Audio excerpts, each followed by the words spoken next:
Okay, so this is going to be a video just to help the people out there who've ever been scared to invest. Um, I was scared once. I definitely was. I've had some other stocks before this and some other accounts. But now I've gotten comfortable with it. I don't have a lot of anxiety about it anymore. So I want to share with you just how I would do it if I started again, which I'm technically doing right now. But if I was younger back in the day, how I would do it if I had the knowledge I have today. So let's get started. So these are going to be my two accounts.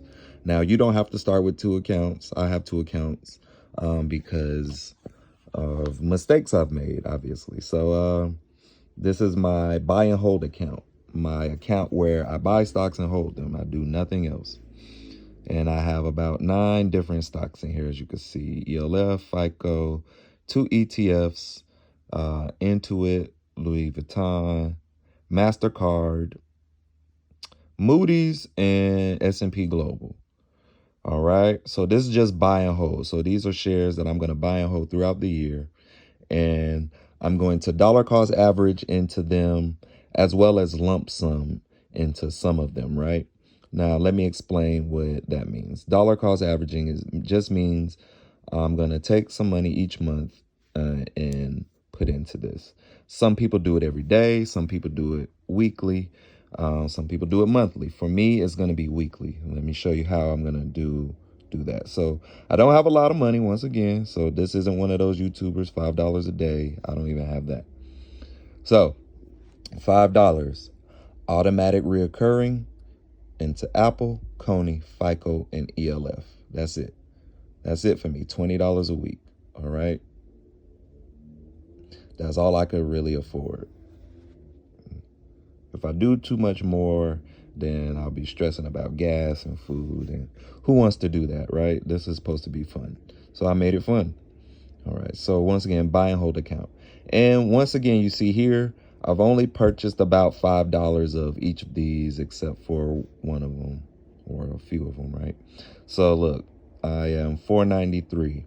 That's how much I paid to be into ELF. All right. And that was a stock price of 156, and they're at 159 now. All right. Bam. FICO. This one right here. Now I did a little more than $5 because I really like this company. So bam, here you go. I did $20.65. And look at that. Look at that stock price. 12.18. Look at that. They're at 12.14 now. So they dipped a little bit. But that was my cost basis. So I'm in it for a total of $20.65. I'm actually up.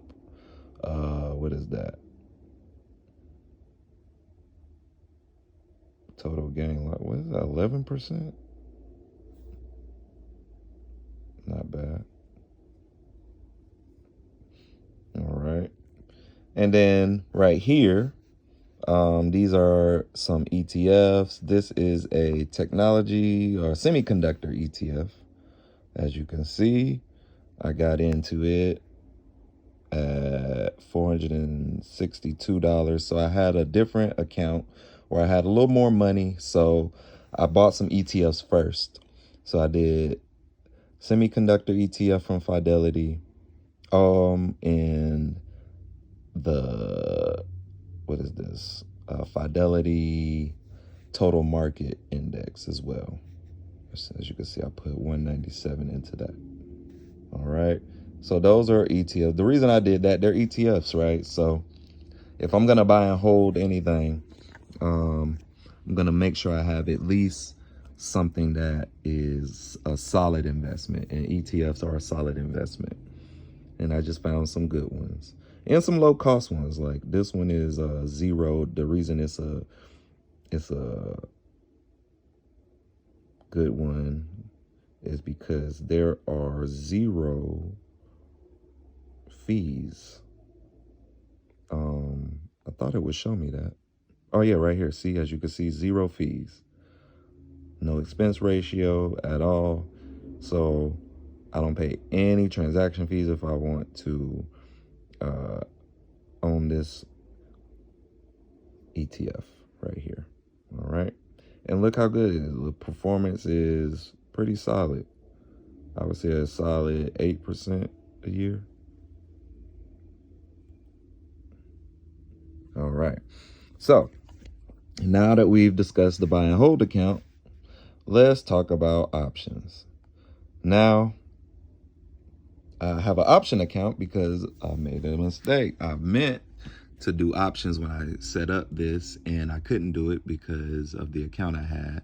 So I had to make a new account, which became my option portfolio. So that is why I have two different accounts. Now, you might not be in that situation, but for me, this is my situation. All right. But in my option portfolio, I did the exact same thing. I'm dollar cost averaging into some great companies. As you can see here, Apple, AMD, Celsius, same thing, $5. Some of them I paid a little more, but for the most part, I've only put about $5 into these stocks with the intent on doing options on these. So now when I do options, my goal is going to be not to go crazy, right? I'm going to find one that's, maybe down. So what's my biggest loser right now? Let's see. Looks like my biggest loser is Coney. All right. And I'm already dollar cost averaging into Coney, but I could do, actually, I wouldn't do options on Coney. That's a dividend investment. So maybe I wouldn't necessarily do options on Coney, but Apple for sure, you could do options on there. They're very volatile stock, a lot of volume. So I would definitely do options on that. And what I mean by that, so I could simply go into here and I could go to the option chain and I can actually start working on doubling my money, right? So if I was to go all the way out, I could go to my option chain here. And then instead of buying one share of Apple or a couple shares of Apple for $5, right? Or not even a couple shares, like, a percentage of a share of Apple. Instead of doing pieces and buying and holding, I can actually come in here, buy contracts, and actually make a few dollars on them. So that is the ultimate goal, is to work my way into doing some options. We'll discuss that in a different video. But for now, if you're just getting started investing and you're scared, you're going to lose all your money, you don't have to. You don't have to lose all your money. Just do $5, dollar cost average, whatever you can do. Like, as you can see, I'm not making as much money as some of these YouTubers out here who are doing $5 a day videos. I'm literally doing $20 a week, and that's not even into one stock. That is into multiple. So take your time out there, build up your account. Don't let anyone make you feel like this is about becoming a millionaire overnight, because it's really not. You could do that, and more power to you. But I want to actually, go to sleep at night and just let my money make money. So I've got a few $1,000s in the market to just make some money for me while I go to work. So once again, if you have any questions about anything, let me know in the comments. If you like this video, give me a thumbs up and subscribe to the channel for more videos. I will be updating you on this journey. I'll probably do it every week if you guys want to see it each week. I don't mind doing that. It's not too crazy for me. Plus, it's something I'm interested in. So yeah, let's talk about that. $5 a week journey right here on Bay Area Hustles. Let's get it in.